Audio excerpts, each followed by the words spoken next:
much torque to the bottom. For real though, that's a good meal with olive oil on it. Yo. It's maybe like 2 weeks or so. What's going on, guys? We just woke up on Tuesday morning, so we're gonna get a push session. Have a weird soreness under my scapula, but I think I just slept wrong on it, so that's always annoying. I need a massage probably soon. But today we're gonna go hit a push day, and I'm gonna show you guys what I mean by close grip bench press or a shoulder width bench press. It sounds very, very simple, but I've constantly see people close gripping like this, and I see people benching like this, thinking that there's an advantage to either. While there might be leverage advantages and certain types of advantages for each, I think to find the blend that gives you the most power, the most development, and the most strength is gonna be where you wanna be. And honestly, guys, that's just outside shoulder width. For me, shoulder width limits me because it makes my elbows flare when my lats are in the way. So if I go shoulder width, I end up like this. If I go just 1 inch outside, I can tuck those elbows almost behind and under my lats. So let's get in the car and ride. I'm gonna grab a few things first. I don't bring any equipment to the gym. I don't use wraps. I don't use anything. They have chalk there. Don't use wrist wraps, elbow sleeves, nothing. So we do these raw dog all day. So let's go see how the bench feels. Was able to hit 235 for 7 sets of 3 before going out of town and completely wasting my time. Hopefully we can at least get close to that, but we're rebuilding from now on, so no more mishaps.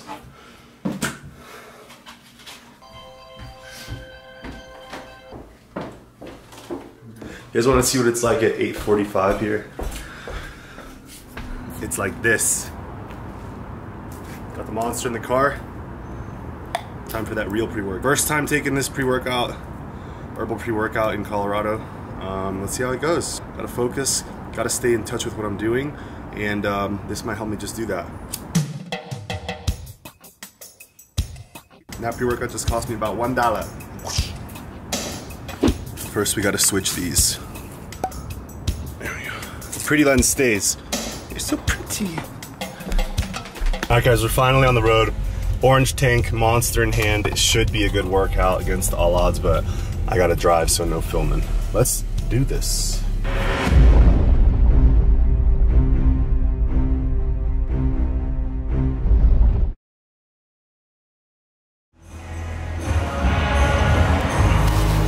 Took me a while to warm up, but let's get started.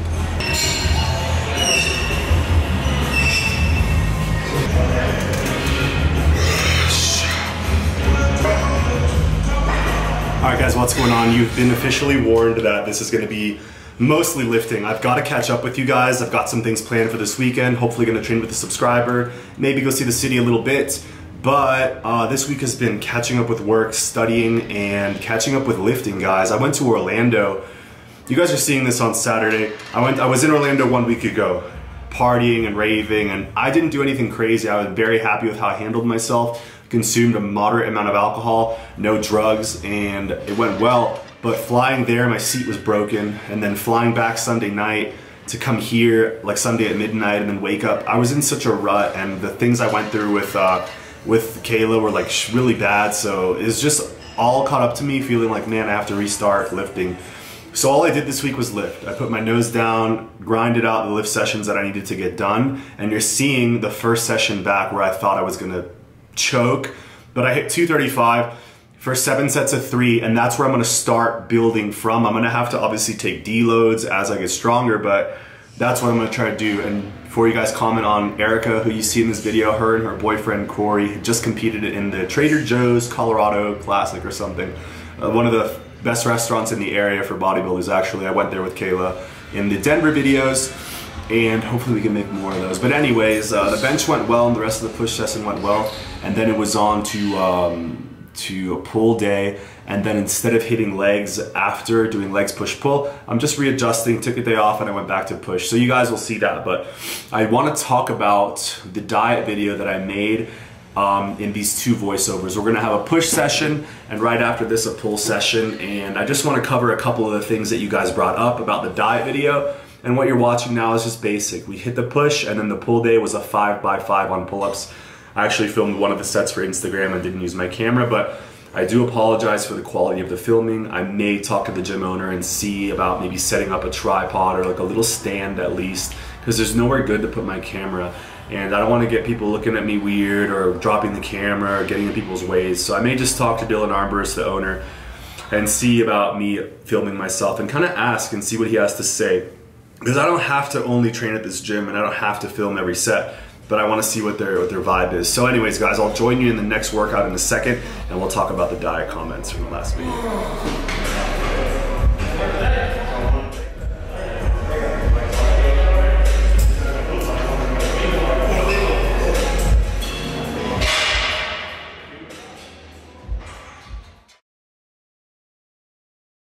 cells and replace the exhausted glycogen stores. Fat is irrelevant right after the workout because fat will delay the absorption of these nutrients into the muscle cells. So the only time you don't eat fat is post-workout. You guys hear that? The only time you don't eat fat is post-workout, which is what I've been doing for a long time. So unless you're getting on stage or you're getting absolutely shredded for something, you want to be having your carbs or your fats at every meal, just balancing them out. So whether that's 4 or 5 meals of fat, 10 to 15 grams per meal, and that's a low-fat diet. And if you need to eat more, you can go up from there. So let's hit this pull day, and then tomorrow we'll probably take off if we don't have enough energy for legs. So let's get this done and then get moving. Pull, pull, pull. Pull-ups, rows, shrugs.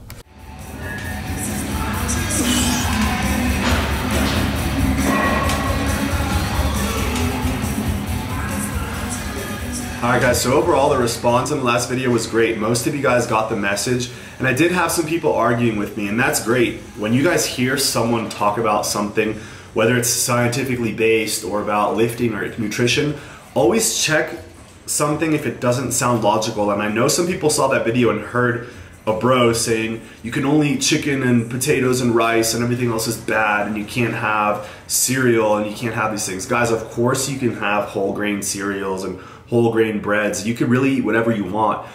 But the problem is that most of the people like myself, most of my trainees, most of the people like you who are watching YouTube on a Saturday night, a lot of us have eating disorders, which I never really had until I was starving myself for a contest, or body image disorders, bigorexia, anorexia, bulimia, you name it. I know people who are bulimic, anorexic. I have the worst case of bigorexia ever because I don't have huge arms. I could be 300 pounds and if I don't have muscular 20-inch arms, I'll feel literally invisible. So that's my struggle with my whole life. But what people were really harping on me in the last video was saying that just saying you can only eat these foods or these foods are superior is wrong. And guys, in the context that I'm presenting it, the way I'm presenting my information, it's correct.